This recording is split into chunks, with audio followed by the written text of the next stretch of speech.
Thank you guys for taking today for gathering with me and let me present to you my presentation on misinformation and on how it can affect our society. I think it has major drawbacks and potential harmful tactics of putting our people and our citizens at risk in the American society as it is.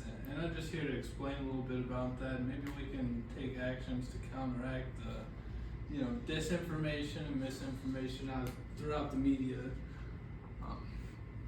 Have you ever been sucked into an outrageous headline or something that just made you want to click on it? And so a lot of times those people just make those. It's actually a tactic they are taught in the marketing schools that they want you to click it. They get paid off of the promotion of you just clicking it. And sometimes you need to look into those sources and make sure that they're credible sources. You're not just taking it for face value information. You're actually finding out who put out the information, and so you can trust if you're gonna make sure they have valid points.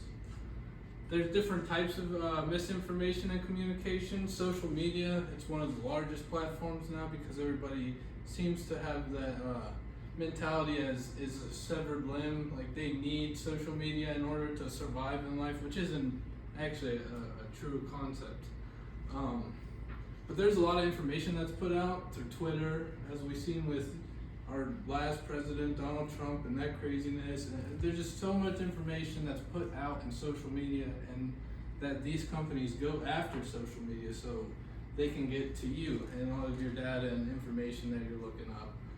The news outlets, that's another bad one. It goes down the middle too. It's not one side, it's all information. They either exaggerate points too much to make the narrative on their side, or they don't put out the right narrative for the people to know the facts in cases.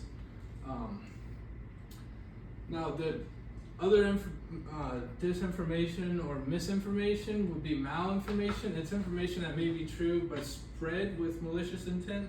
So there's a lot of examples out there, like for instance somebody promoting a bill and then somebody else coming out and saying that bill is this, but they didn't actually take the time to read the bill. They just want people to be against that bill. That would be malinformation, and we find that in politics mostly because politics seems to be the most corrupt business we have in our situation right now. We talked about the clickbaits, that's another one. Move on. The consequences of misinformation on society, confusion and debates. People may be debating about things that they really don't even have true facts about. They might just be debating on point face value from what somebody else said, which isn't a valid argument or shouldn't be a way we make arguments in society. It causes panic and fear. We see this within the stock market. If somebody says a stock's going down, a lot of people pull their money out. We've seen this with First Republic, the bank situation. Everybody was pulling out of banks, causing a bank run, and a hysteria within the society, which caused the people to panic. And it more aligns them in tune to what they want to do. Erosion of trust. So this makes it to where you don't know what to believe anymore. It makes you start to believe in conspiracy theories and things like that, what the government's telling you, what they might not be telling you, which could be a lot of things they're not telling you. We just recently found out about UFOs and they're finding existences in it. So it's a lot of things we have to go back and recap on. Sorry for the blurriness. Evaluating the credibility, that's one of the main counteractive measures. So this is just considering the source. Platforms like Wikipedia, anybody can change Wikipedia. Me and you can go in there and change the birth date of George Washington if we want. So don't use these sites as reliable sources. You can verify the publication date and the publisher. That's a good action to take. Researching supporting links and sources. The historical perspective, misinformation throughout media history, examples of historical misinformation incidents, learning from past experiences.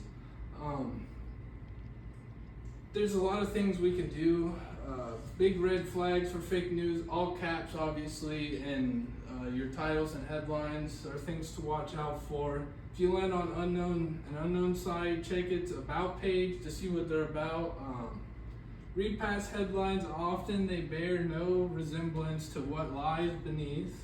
A lot of headlines don't actually reflect what the article's actually about. They just put that there for you to click it and get the reads and exposure to their company or publishing resource.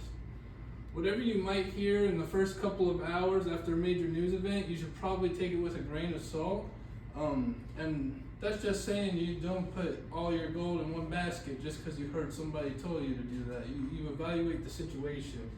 And that's a big key for social media misinformation. It has an impact, or how it spreads through rapidly through social media platforms. They also have algorithms that kind of push this information out. So the people that were clicking on big clickbait headlines are getting this information as well, which causes more disruption in our society.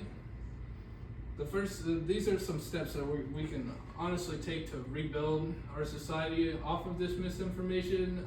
Let's encourage the critical thinking, promoting media literacy and fact checking. A lot of media, as we've seen with the Fox and the CNN, they like to put out lies, and then we've seen Tucker Carlson, he got taken off of the news media.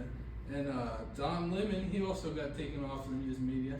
But these people aren't the ones that are actually in charge of the media. They're just the puppets sitting at the desk. So maybe we should take actions against the people publishing this information. But, just brushing up with everybody else so you know that they're not getting sucked into the misinformation rabbit hole.